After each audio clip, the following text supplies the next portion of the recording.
दिल ने फिर याद किया। चंद यादें जो अपना हिस्सा है, इनकी खुशियों को बांट कर जी लें।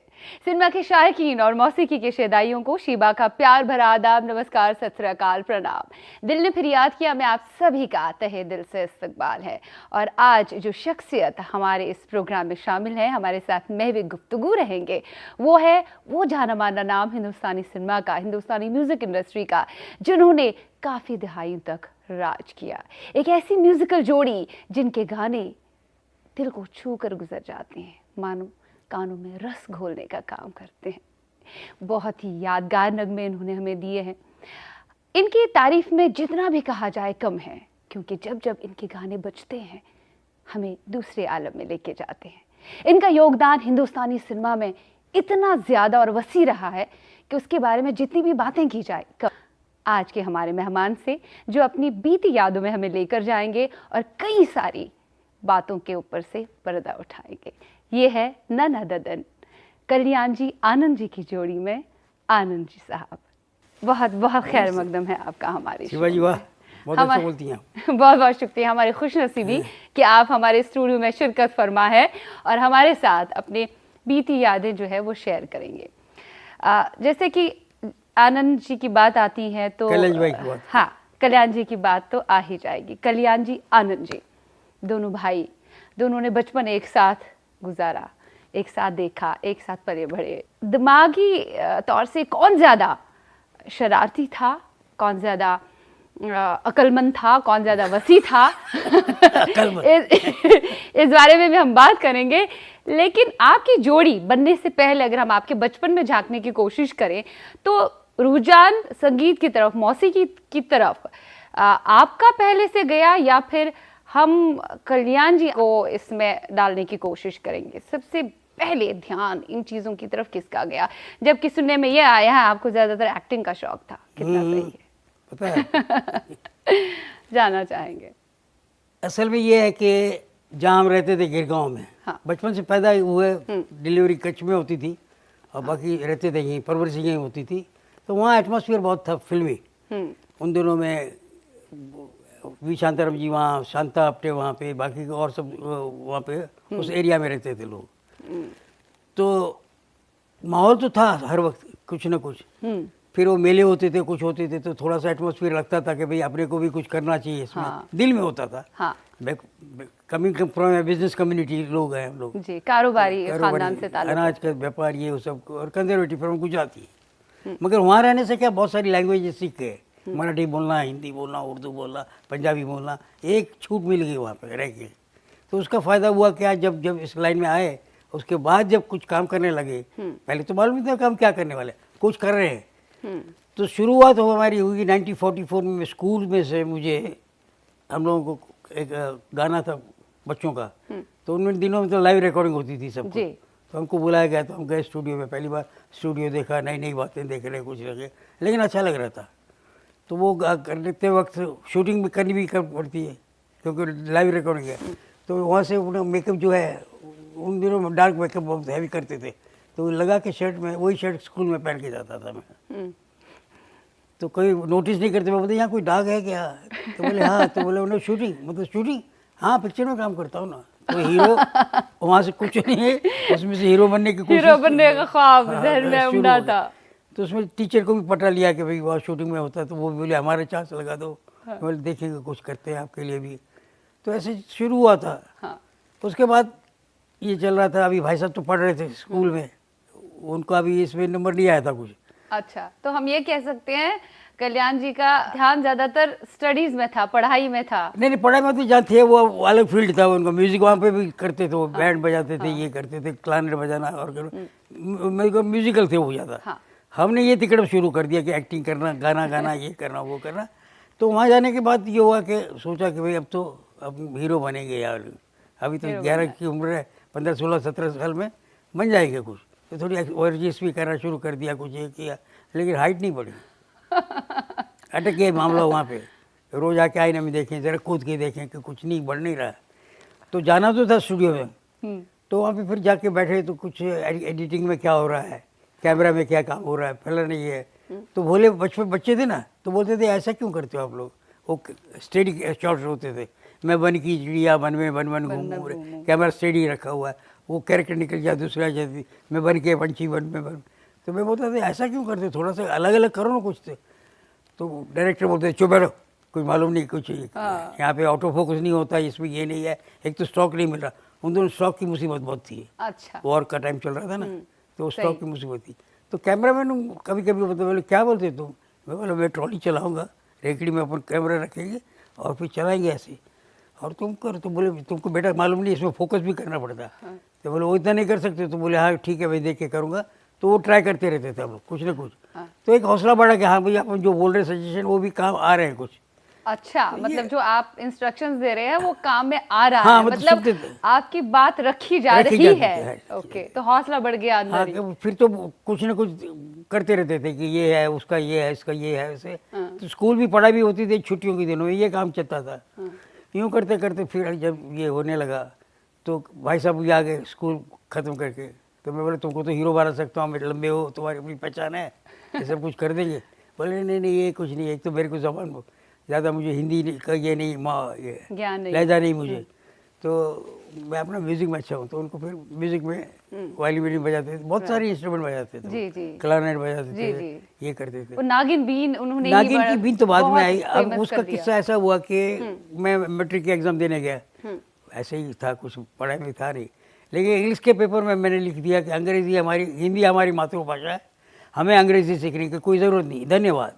आपने ऐसे लिखा? हाँ ऐसे, क्योंकि बस इतना दो लाइन, क्विट इंडिया है ना, क्विट इंडिया मूवमेंट चल रहा था। तो हमको ही था कि ये लोग तो निकलेंगे अभी, फिर कुछ अपने को तो हिंदी में ही बात करनी है। तो पेपर खत्म हुआ, रिजल्ट आया, सब में 0 0 0 0, क्योंकि ज्योमेट्री मैट्रिक साइंस सब में ये। तो पिताजी से बोला कि मैंने ऐसा ऐसा हुआ, मैंने तो अंग्रेज़ी में लिख दिया था कि हिंदी अभी मातृभाषा है, अंग्रेज़ी सीखना नहीं। तो बोले पागल, तो समझता नहीं है, ये अंग्रेज़ों को निकालना है, भाषा तो रहेगी। बोले क्यों रहेगी भाई? तो उन्होंने 10 का नोट निकाल के दिखाया मुझे और बताया, बोले देखो पहले अंग्रेज़ी में लिखा है 10 रुपीज़, उसके बाद 10 रुपया लिखा है। बोले इसको फाड़ो। अच्छा। क्योंकि हम लोग गांधी जी के साथ घूमते थे, सवेरे जो होता था ना सब, उसमें जाते थे, खदर पहनना, सफाई करना, ये सब भूत सवार था उन दिनों में। तो उन्होंने समझा कि भाई ये तो भाषा रहेगी। तो बोले क्यों रहेगी? बोले हिंदुस्तान की इतनी भाषाएं कि उसको कॉमन लैंग्वेज होगी तो अंग्रेज़ी होगी। सही। अब क्या करें? तो बोले आप पढ़ाई करो। अब पढ़ाई क्या करें, पढ़ाई तो छोड़ के निकल आए हो। तो घर में बैठ के पढ़ते थे, ये करते, तो किताबें पढ़ने का शौक शुरू हो गया। वाह। उसमें एक पॉपुलर साइंस करके किताब आती थी, अबाउट न्यू इन्वेंशन। उसमें एक आया कि एक साज आया वो जिसमें बहुत सारे इंस्ट्रूमेंट बजते हैं। तो बोले बहुत सारे इंस्ट्रूमेंट एक साज में कैसे बजेंगे? तो उसके डिटेल सब निकलवाए। तो बोले बटन स्विच चेंज करो तो you can change the tone. तो फिर उसको करते करते पिताजी को बोल के मंगवाया, क्योंकि उन दिनों में 3000 रुपये बहुत होते थे। तो अभी पटाना भी पड़ेगा ना पिताजी को कि ये करना है। तो भाई साहब ने बोले ज़रा, तो करते करते उन्होंने एग्री किया कि ठीक है मंगवा लो, तुम लोगों को यही काम करना तो यही करो।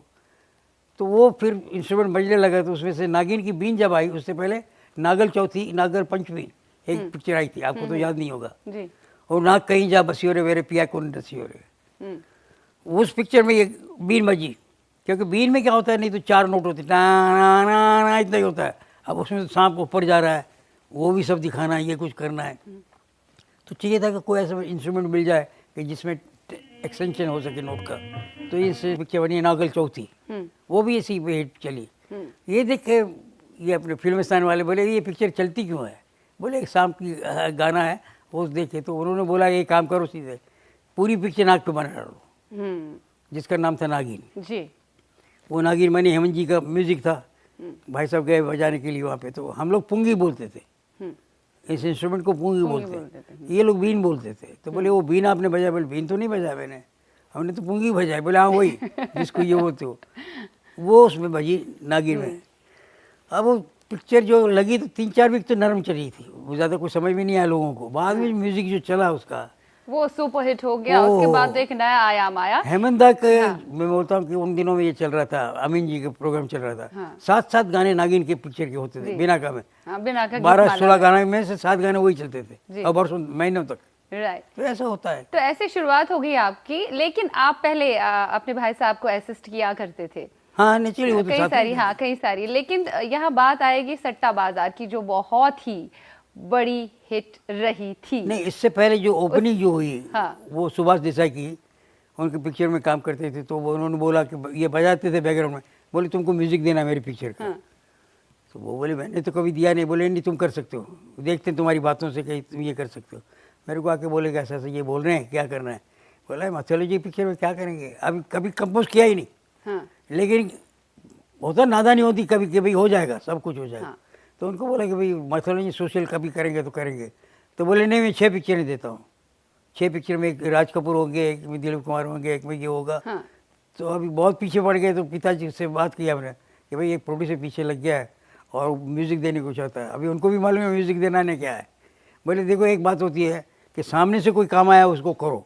हमने बोला ठीक है करते हैं। तो एग्री हो गए हम लोग। तो पहली पिक्चर का वो गाना चल गया सम्राट चंद्रगुप्त का, चाहे पास हो चाहे दूर, बहुत चला। वो 4-6 महीने में और पिक्चर आ गई दूसरी, बेदर जमाना क्या जाने, नया नया जादू भरे, कैद में बुलबुल, वो चल गया।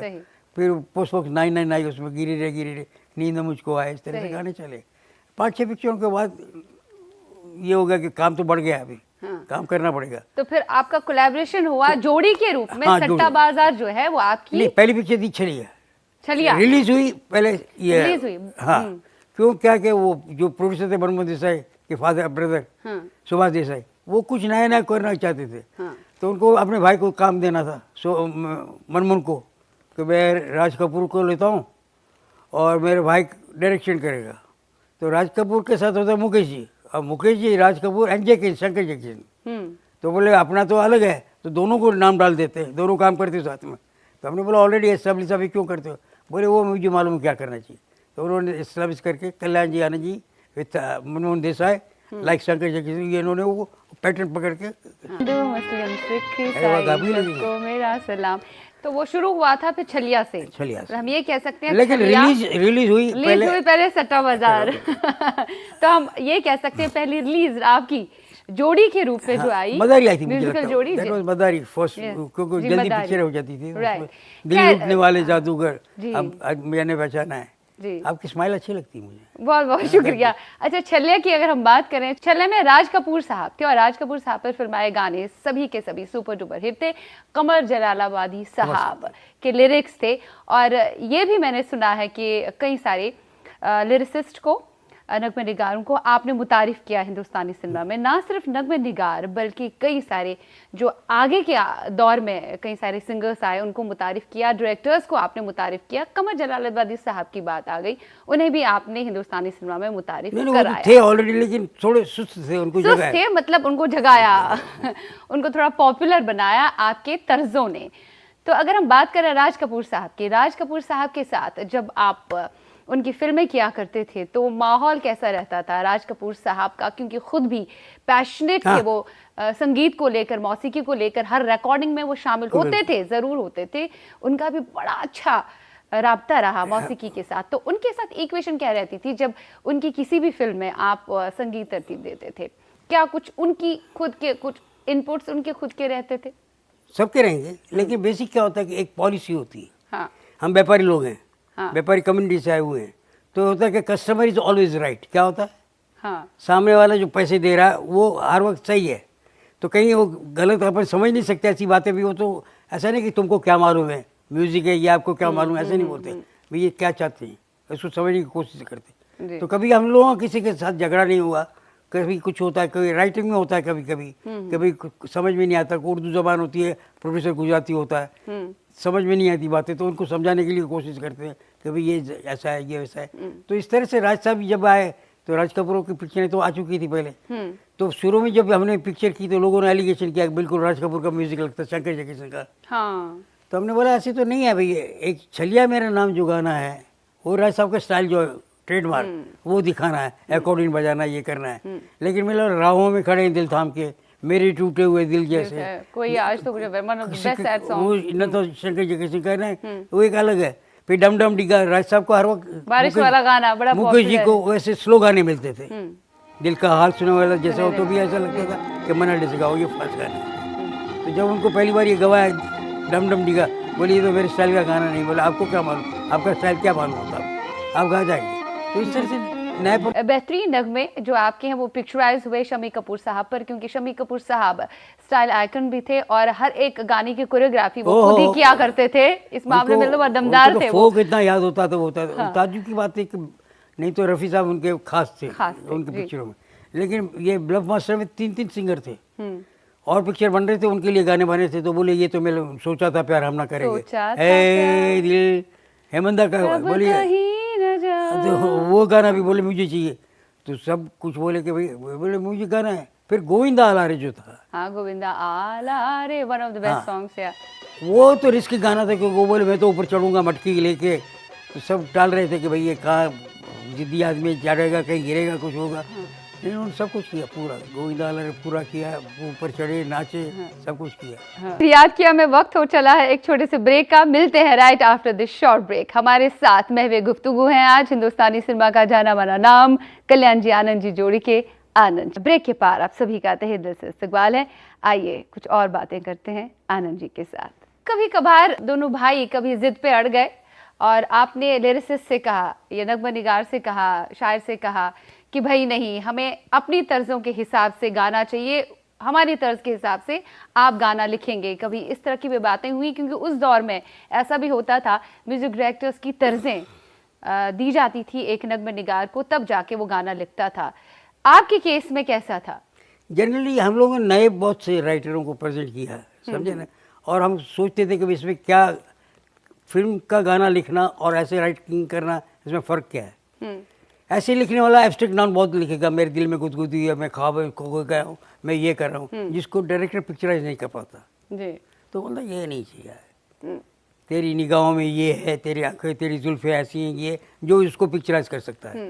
तो राइटरों का हर वक्त बोलते कि विजुअली जो बात कर सके ऐसा कुछ चाहिए, वो देते रहो कि क्या खूब लगती हो, बड़ी सुंदर दिखती हो, दिखा सकता कुछ भी। इस तरह से लैला में लैला ऐसी हो लैला, हाँ तुम बिल्कुल वैसी हो तो कुछ भी दिखा सकते। तो वो कहीं होता था, तो जो आनंदजी वर्जी थे, अनजान जी थे, कंवर साहब तो लिखते ही थे, बहुत अच्छा लिखते थे। कभी कभी ऐसी फिलोसॉफिकल बात आ जाए तो हम उनको छूट देते थे कि भाई आप जो भी करना करिए। तो आपने आनंद बख्शी को भी खूब सारी छूट दी, क्योंकि एक एक बार वो 25-25 अंतरे लेकर आते थे, आपके लिए तो बड़ा मुश्किल हो जाता होगा कौन सा अंतरा हम ले लें। उनका ये होता था कि शुरू में वो पूरी पिक्चर करने का उनको बहुत ये था नेचर। तो मेहंदी लगे मेरे हाथ में, इससे पहले उन्होंने 1-2 गाने, लेकिन हम लोगों क्या होता था 2-3 राइटर भी काम करते थे, इसका पसंद है इसको ले लिया, उसका ले लिया, तो ऐसा नहीं था कि ये रहेंगे। उनका ये था कि भाई मैं पूरी पिक्चर करूँगा। तो मेहंदी लगी मेरे हाथ से, उन्होंने शुरू किया पूरी पिक्चर लगेगा। उसके बाद जब जब फूल खिले आई, तो बड़े अंगारे आई, ये सब। जब फूल खिले की बात आती है तो उसका म्यूजिक जो है उसकी बात बिल्कुल ऐसे स्पष्ट तरीके से सामने आती है कि क्या म्यूजिक दिया है कल्याणजी आनंद जी ने, क्या जबरदस्त कयामत ढाया उस म्यूजिक ने। वो फिल्म अगर याद की जाती है और यादगार तस्वीर की जाती है, it's because of the music only. सभी के सभी गाने हिट। इसका रीजन था, हाँ, जनरली क्या था कि हम जहाँ एरिया में रहते थे वहाँ फोक इंस्ट्रूमेंट, तमिल लोग अलग रहते थे, उनके इंस्ट्रूमेंट अलग होते थे, पंजाब का ढोल बड़ा अलग होता था, गुजराती ढोल होता था लेकिन अलग होता था, यूपी का चकवा लेके गाना बजाना, ये सारे माहौल में हमने सुने हुए हैं बचपन से। तो उसका एक होता था कि ये है तो पंजाब है, ये है तो राजस्थान है, ये है तो ये था। तो जब कश्मीर की बात आई और पहली पिक्चर आफ्टर जंगली, this was the first film was colour, जिसमें शशि जी भी, हम लोग भी पहली बार, हमारी भी 25 हुई थी, लेकिन कोई जुबली नहीं हुई थी, शशि जी की भी नहीं हुई थी, और फर्स्ट टाइम कलर पिक्चर आई थी। अब कलर पिक्चर में एक नई बात ये होती थी कि इंटरल्यूड म्यूजिक जो शो है, बीच में म्यूजिक होते हैं ना, राइट, वो लंबे नहीं होते थे पहले, छोटे छोटे, क्योंकि कुछ करने के लिए ज़्यादा था नहीं। अब कश्मीर दिखाना तो उसके लिए लंबा म्यूजिक चलता था, तो एक नया ट्रेंड शुरू हुआ कि ये दिखाओ, पहले ये लंबा लंबा दिखाओ, ये कश्मीर हुआ, फिर कैरेक्टर आएगा, फिर वो म्यूजिक करते करते बीच में और कुछ होगा, तो म्यूजिक का एनहेंस बढ़ गया। गाने के बीच के म्यूजिक भी लंबे हो गए, इंटरल्यूड जो है वो लंबा हो गया, इंटरल्यूड लंबे होने लगे, फिर उसमें विजुअल भी आने लगे, बातें क्या करना है वो होता था, सब कुछ होता था। तो अलग अलग चीजें शुरू हुई इसमें, जैसे उफू खुदाया, वाह वाह वाह वाह इस दीवाने दिल ने क्या जादू जलाया। अब वो पहाड़ों में गाना हो रहा है और ट्रॉली कैमरा चल रही है साथ में, और ये भाग रहे हैं जी। अब तो पर्दा लग जाता है पीछे, ऐसे ही भागते रहो तो चलेगा। उन दिनों में ये नहीं होता था।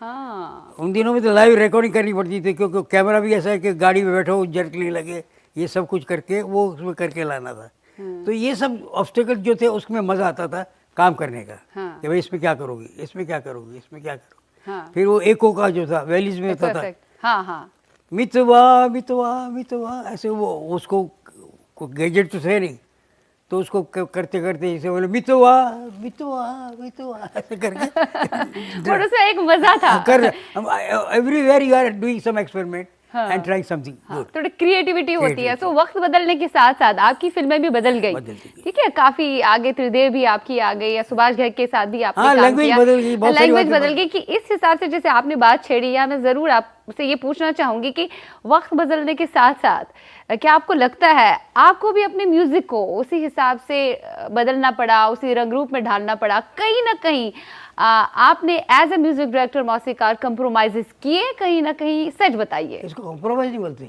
एडवांस जो हो रहा है उसके साथ चलना पड़ेगा। दुनिया में है आगे, आज पिक्चर बन रही है, वो पिक्चर 2 साल के बाद लगने वाली है, तो 2 साल के बाद तक में ट्रेंड क्या होगा, म्यूजिकल ट्रेंड क्या होगा? जो फॉरेन का सुनते हैं आपके इसमें से, अब ये इधर पॉपुलर हो रहा है वहाँ पे, तो नेचुरली इधर आएगा ही। कभी फर्स्ट गिटार आ गई, कभी गिटार का आ गया, कभी ऑर्केस्ट्रेशन, तो वो स्टडी करके रखना पड़ता है कि आज जो गाना दे रहे हैं वो 2 साल के बाद आपको पिक्चर में आएगा, तब उस टाइम पे with the time you are there.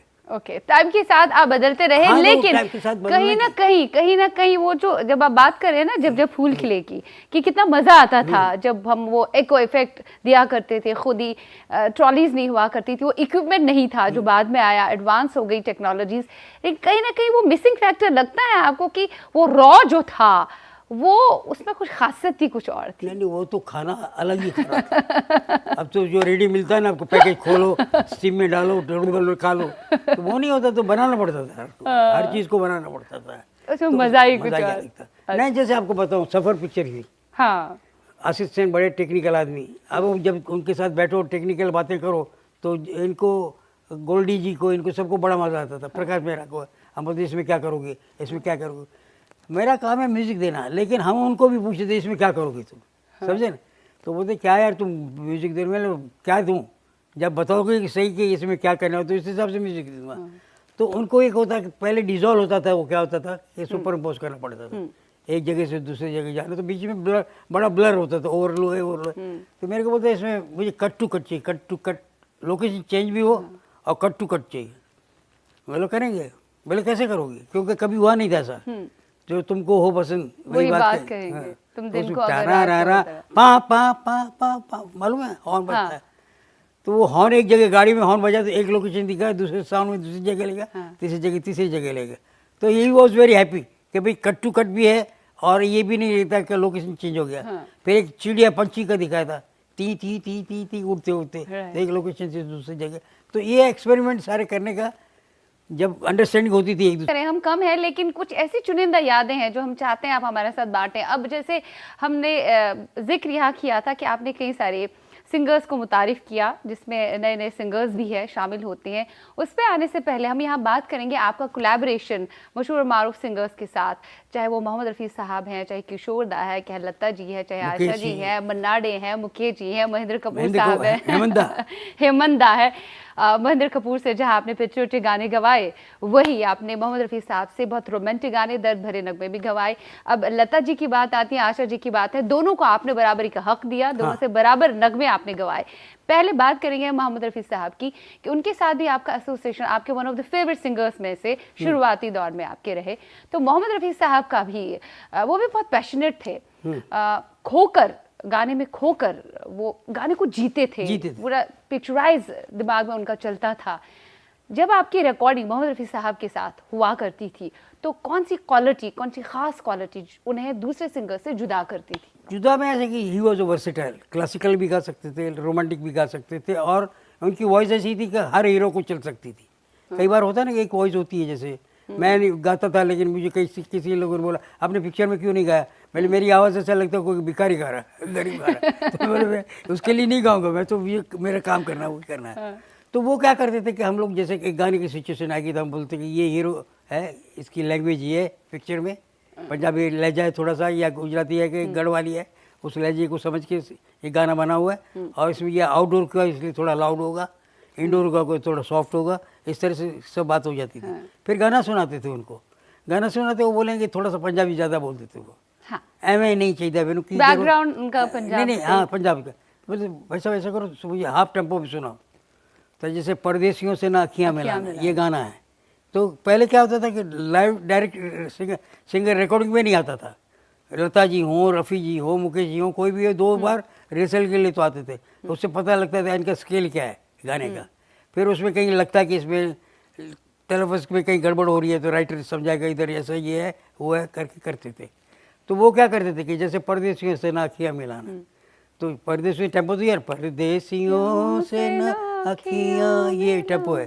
तो ये बोलेंगे हाफ टेम्पो में गाओ। हाफ टेम्पो में मतलब आधे में गाना परदेसियों, तो बोले ओ 2 बारी चाहिए है, परदेसियों से ना अखियाँ, अखियाँ पे वजन चाहिए है, बोले हाँ उधर चाहिए है। तो परदेसियों 2 बारी हो गया, अखियाँ मिला परदेसियों को है ओ को है, इधर एक गुंडी चाहिए। हाँ तो वो सब पूरा लिख लेते थे। उसके बाद पूरा टेम्पो के बाद व्हेन वी स्टार्ट सिंगिंग, तो मैंने रफ़ी जी आपका आइडिया अच्छा है, बोले हाँ उधर मेरी वजह से गलती नहीं होनी चाहिए। तो कितने रीटेक्स अक्सर और बेशतर हुआ करते थे? उनकी वजह से बहुत कम रीटेक होते थे। अभी क्या होता है कि रिकॉर्डिंग करने बैठते जब आप, तो कॉम्प्रोमाइज़ बहुत सारी चीज़ों में करता हूँ। छोटा स्टूडियो है लेकिन आपको ब्रास भी चाहिए, आपको मैंडोलिन भी चाहिए, सॉफ्ट इंस्ट्रूमेंट भी चाहिए, हार्ड इंस्ट्रूमेंट भी चाहिए। तो उसके रिहर्सल जो पहले हो जाती है हमारी, तो साउंड वाला अपना एडजस्ट कर लेता है कि इतने नंबर पे थोड़ा यूँ करना है, 16 इंस्ट्रूमेंट आ रहा है तो थोड़ा एल से करके रखना है। तो मीटर चलते रहते तो देखते भी रहते साथ में। तो वो म्यूजिकल भी होते थे सब, तो वो फटाक करके उठा लेते थे। 2 आदमी बैठते थे, एक वॉइस पे बैठते थे, एक इसमें बैठते थे। तो ये सारा काम होने के बाद जब हो जाता था, उसमें कई फिर एको की बात आने लगी। शुरू में एको नहीं होता था, सीधे सीधे गाने थोड़ा रिवर्ब डाल देते ऐसे, लेकिन हो ये नहीं होता था। फिर ये करना पड़ा, तो अभी क्या कैसे करेंगे, उन दोनों तो आए नहीं। तो फिर ये कि भाई तुम ये करो, पीछे चले जाओ, पीछे चलने में गिर जाते थे। फिर बोला कि मुंडी घुमा लो। मतलब खूब सारी मस्ती होती थी रिकॉर्डिंग सेशन यूं करके फू खुदाया, तो वो था तो फू खुदाया सॉन्ग पे करने लगे कि हाँ भाई हो रहा कुछ। तो इस तरह से सब कुछ करना पड़ता था, लेकिन कोशिश करते थे कि ये इफेक्ट मिले। बहुत बेहतरीन याद है आपके साथ। क्या था कि एक तो जबान अच्छी थी उनकी, थोड़ा सा ये होता था कि पंजाबी होने की वजह से दा और धा, वादा कर ले साजना, तो अनोइंगली वादा हो जाता था उनका। वादा कर ले साजना, तो उनको बोलना पड़ता दा को थोड़ा सॉफ्ट की, वादा कर ले साजना। यार रफ़ी साहब की आपने बात की, तो अब हम बात करेंगे लता जी की, क्योंकि लता जी का भी एक्सेंट जो था, जब शुरुआत में वो गाया करती थी वो मराठी टच आता था। तो दिलीप कुमार साहब ने उनसे एक बार कहा था, आवाज़ तो बहुत अच्छी है आपकी लता जी, लेकिन इसमें थोड़ा मराठी टच आता है, आपको उर्दू सीखनी चाहिए। तो बाद में उन्होंने सीखी थी, टीचर लगवाया था, और बाद में जो शुद्धता, जो अल्फाज की अदायगी, वो जो खालिस उर्दू उनके जुबान से निकल रहा है, उनके मुंह से निकलता था, उसमें 4 चांद लग जाते थे गाने में। लता जी की बात आती लगन है, जिसको ना वही कर सकता है, जिनको ये लगन है कि भाई मुझे कुछ सही सीखना है। पैसे तो जो मिलने वाले हैं वही मिलने वाले हैं, लेकिन आप जो काम कर रहे हैं वो सही कर रहे हैं कि नहीं। और यूँ करते करते उन दिनों में तो क्या, पंजाब पाकिस्तान से जब आए सब लोग, पंचोली के बाद सब यहाँ पे आए, उनका एक ट्रेंड अलग बन गया, लेकिन पंजाबी टच ज़्यादा आने लगा, जिसमें गाड़ी उर्दू का इस्तेमाल होने लगा। फिर धीरे धीरे हिंदी मिक्सचर गाने भी बनने लग गए सब कुछ। आनंद जी, इस वक्त हमें थोड़ा सा विराम लेना पड़ेगा, बातों का विराम, और भी गुफ्तगू आपके साथ जारी रहेगी, but after the short break. मिलते हैं दिल ने फिर याद किया में इस ब्रेक के पार। Stay tuned. ब्रेक के पार आप सभी का तहे दिल से स्वागत है, इस्तकबाल है आप ही के चहीते प्रोग्राम दिल ने फिर याद किया में। आज हमारे साथ महवे गुफ्तगू है इंडस्ट्री का बहुत ही बेहतरीन जाना माना नाम, बहुत ही मायानाज संगीतकार जोड़ी कल्याणजी आनंदजी के आनंदजी भाई। लता जी की हम बात कर रहे थे, लता जी के साथ आपका एसोसिएशन बहुत अच्छा रहा शुरू से। पहले गाने में चाहे पास हो चाहे दूर में, लता जी भी है ना रफ़ी जी है, वो दोनों ही है पहले गाने में। और उनका क्या था, लता जी का हर वक्त ये रहा कि any newcomer comes she used to encourage lot. ये नहीं कि भाई तुम नए हो क्या करोगे, भाई जो बोलती हो ठीक है, वो बोले ऐसा चाहिए क्या, अच्छा। और एंड में जाने से पहले सुन के जाएंगी, गाना हो गया सुनती थी उन टाइम में, सुनने के बाद वो बोलेगी कोई गड़बड़ हो तो फिर से बुला लेना, मैं आ जाऊंगी। हालांकि उन दिनों में ये नहीं होता था, क्योंकि एक बार रिकॉर्डिंग हो गई, ट्रैक सेपरेट नहीं होता था, लेकिन बोल के जाती, तसल्ली दे के जाती थी। नए सबको किसी को भी हो तो ये नहीं था, तो वो एक अलग ही दौर था, everybody was a student, everybody wanted to give the best of their life, ये नहीं था कि मैं पैसे मिल गए। बात आ रही थी यहाँ लता जी के साथ आपके एसोसिएशन की, तो लता जी जैसे रफ़ी साहब के बारे में आपने बोला कि रफ़ी साहब में ये क्वालिटीज थी जो उन्हें दूसरे सिंगर्स से बिल्कुल अलग भिन्न करती थी। और लता जी के अंदर कौन सी क्वालिटी आपने देखी है जो उन्हें बाकी सिंगर्स से बिल्कुल जुदा करती? देखिए बाकी सिंगरों से नहीं, पर जब लता जी गाने आ रहे हैं कि जैसे आप मुझे बुला रहे हैं, हाँ। तो मैं क्या बड़बड़ करने वाला हूँ ये आपको पता लग जाता है, हाँ। कि ये थोड़ा सा इतना बोलेंगे तो इतना बोलेंगे, एक हो जाता है ना, ट्रेंड समझ में आ जाता है। तो इनको इशारा करो तो भी समझ आती थी। सबसे बड़ी बात क्या थी कि कंपोजर जो करता है वो सामने वाला गायक है कि नहीं, गा सकता है कि नहीं, ये हर वक्त एक डर रहता था कि यार ये करेंगे वो कर जाएंगे कि नहीं। तो लता जी के लिए ये फिक्र नहीं होती थी, उनको मालूम है इनको कुछ भी दो वो कर जाएगी और कंट्रोल में कर जाएंगी, ऐसा भी नहीं कि एफर्ट कर रही है कि कुछ नहीं, बड़ा स्मूथली निकल जाएंगी। तो ये कॉन्फिडेंस होने से क्या फ़ायदा होता था, आप कुछ भी एक्सपेरिमेंट कर सकते थे, एक्सपेरिमेंट कर सकते थे कि एक तू ना मिला इतना लंबा खींच रहा है, शायद हो सकता है दूसरा नहीं गाए कि होगा कि नहीं, मगर ये गाने वाली तो बोले हो जाएगा उनसे तो सब कुछ। तो ये सारी बातें जो है वो तो करते करते उनके पास जो इतना खजाना था उनके पास कि आने वाले को इजी हो जाता था। फिर क्या, कोई भी हीरोइन है वो लता जी ने गाना गाया तो कोई प्रॉब्लम ही नहीं, और किसी से गाया बोले कौन किसने गवाया क्या है कौन है बाबा, तो ये नहीं होता था कि because she was so perfect. Language भी हो, मराठी हो, हिंदी हो, पंजाबी हो, तो उस पिक्चर की लैंग्वेज के साथ उनको जुड़ जाना आता था। अब म्यूजिक डायरेक्टर अगर नहीं करे तो और उसकी गलती है, तो राइटर भी होते थे तो वो समझाते थे क्योंकि प्रोनाउंसिएशन करेक्ट है कि नहीं, कुछ ही है कि नहीं, वो होता था। Everybody was the student over there. ये नहीं था कि मैं जीनियस हूँ, मैंने जो किया फाइनल नहीं, एवरीवन इज, आपको कुछ ना कुछ एक्सपेरिमेंट दिखाता है। लता जी की आपने बात करी, वो गाना मुझे याद आ रहा है जो पिक्चराइज भी बहुत अच्छे तरीके से हुआ है, सरस्वती चंद्र फिल्म का गाना, फूल तुम्हें भेजा है खत में। किसी न किसी गाने के साथ कोई ना कोई याद जुड़ी रहती है जरूर, रिकॉर्डिंग के दौरान, रिकॉर्डिंग के बाहर। आपको मालूम है इसलिए आप बोल रही हैं। आपके कौन से ऐसे गाने हैं, अनगिनत गाने, 46 साल के करियर में आपने 250 से ज्यादा फिल्में की हैं जोड़ी के रूप में, कल्याण जी, आनंद जी, लेकिन एक याद जुड़ी रहती है, वो याद कौन सी ऐसी है जो किसी न किसी गाने के साथ ऐसी जुड़ी है कि जो बैक वक्त जहन में आती है और आप भुला नहीं सकते, मतलब आपको लगता है कि 5 मिनट के लिए बस उन्हीं यादों में खोया जाए? देखिए कई बातें ऐसी हैं कि कहीं नहीं जाती। अब मैं, मेरे बेटे हो गए, उनके बच्चे हो गए, उनके बच्चे हो गए, ग्रेट ग्रैंड चिल्ड्रन फादर हो गए, तो कुछ गाने उस जमाने में, हम भी तो जवान थे, हमें भी वो गुदगुदी थी कुछ, लड़कपन का जमाना, लड़कपन था, कुछ प्यार और मोहब्बत इश्क की बातें। तो जैसे एक था कोई कि भाई एक हम थे जिनके सहारे वो हुए ना हमारे। अब इसका मतलब तो समझ गए कि वो हुए ना हमारे, हम शादीशुदा है, हमारे होने वाले कहाँ थे, लेकिन उम्मीद है। तो जब उनकी शादी हुई थी गाना लिखा गया, थोड़ा बहुत हम लोग भी लिख लेते हैं, तो हम थे जिनके सहारे, क्या बात है, तभी तो कुछ लिखा जाएगा ना, हम थे जिनके सहारे वो हुए ना हमारे, तो हम ये कह सकते हैं नहीं सामने थे किनारे। तो हम ये कह सकते हैं कि आनंद जी जो है उनकी मोहब्बत भी कहीं ना कहीं अधूरी रह गई। मोहब्बत नहीं होगा तो इंसान खाएगा, अधूरी मोहब्बत। हाँ नहीं, वो तड़प में ही मजा है ना सब, जो नहीं मिल गया उसके बाद तो कुछ नहीं है। हाँ। दुनिया में जो हर चीज जो मिल गई तो आदमी दूसरी तरफ देखता है कि अच्छा ये तो है, उसका क्या है। तो आनंद जी की कौन सी ऐसी मोहब्बत है, जिस अधूरी मोहब्बत जिसने उन्हें शायर बना दिया? क्योंकि आपने अभी कहा कि आप के अंदर एक शायर छुपा है, जैसे ये, और एक आधा शेर, एक आधा शायर आपकी जुबानी हो ही। देखिए एक आशिकाना सिर बात नहीं होती, कभी कभी और भी बातें होती, फैमिली मैटर्स में भी निकलती बातें। जैसे हम लोगों के गानों में आप सुनेंगे कुछ घरेलू बातें बहुत होती हैं, क्योंकि एटमॉस्फेयर घरेलू बातों में। जैसे अभी बीवी ने खाना रेडी बनाया हुआ है, हम काम कर रहे हैं, बोले आ जाओ खाने को, बोले हम बोलते हैं ठहरो ज़रा, ठहरो ठहरो ठहरो, तो गाना बनाने उसमें अवॉइड करना, रोमांटिक उसमें लड़की ने अवॉइड करना है विलन को, तो हमने बोला यार ये आइडिया है, थोड़ा सा ठहरो, करती हूँ तुमसे वादा रहोगा तुम्हारा इरादा, काहे को जल्दी करो थोड़ा सा ठहरो। अब आया था कहाँ से, वाइफ ने बोला था खाना रेडी है आ जाओ, तो हमने बोला जरा ठहर जाओ भाई। अच्छा। फिर कभी होता है बीवी ज़्यादा तो घर में ही वही होता है, बच्चे हैं, बीवी है, उसको कहीं ले जाना है, मैके जाना है, तो उस टाइम पे नहीं पहुंच सकते, कभी काम में पड़े तो फंस जाते हैं, तो लाल गुम होती है। एक तो मैके जाना है, उसमें आप टाइम पे नहीं पहुंचे। हर वक्त ये होता है कि ज़िंदगी में मुझे जो चाहिए था नहीं मिला है। हाँ, ये होता है, कहीं कमी पेशी रहती जाती है, रह जाती है। और मैं हर किसी को भी, आपको भी बोलता हूँ, एक बात समझ लीजिए, शादी के बाद दूसरी बार शादी करनी चाहिए।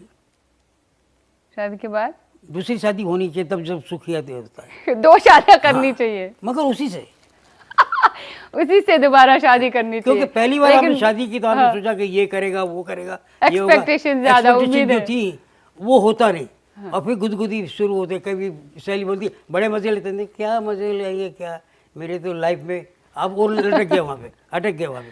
तो ये ख़त्म करके फिर जो है उसमें अपनाओ, वो दूसरी शादी है कि भाई ये है, इसी में मुझे जीना है। तो आपने ऐसा किया है? नहीं तो सबको ही करना पड़ेगा, वही सुखी रहेगा। हमारी तो शादी क्या, हम तो बिना देखे शादी की हमने तो।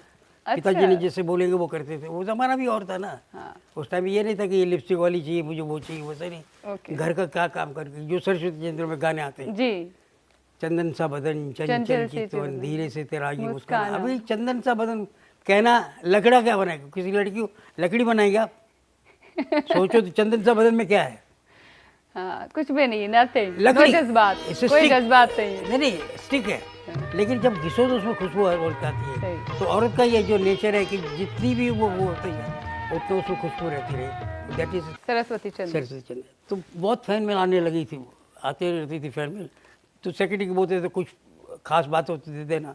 तो एक दिन उसने फूल दिखा दिया, एक लेटर दिखा, उसमें कुछ नहीं था, एक लिपस्टिक, प्लास्टिक अपना ये एक फूल रखा हुआ और कुछ नहीं, ना एड्रेस है ना कुछ नहीं। तो उसने दिखाया, मैंने कल्याण जी को बोला देखो ऐसे भी लेटर आने लगे। बोले पागल हो गए, कोई छोड़ दो। इतने में हिंदी विरजी आ गए। मैंने बोला हिंदी विरजी देखिए बनियों के लिए क्या क्या लेटर आते हैं। बोले वाह वाह, ये तो हम लोगों के लिए, तुम लोगों बनियों के लिए कौन भेजेगा, मेरे लिए, इसमें तो गाना बन सकता है। बोले क्या गाना बनेगा? फूल तुम्हें भेजा है खत में, फूल नहीं मेरा दिल है, प्रियतम मेरे। बोले इस पिक्चर के लिए बहुत सूटेबल है, क्योंकि मांगना है तो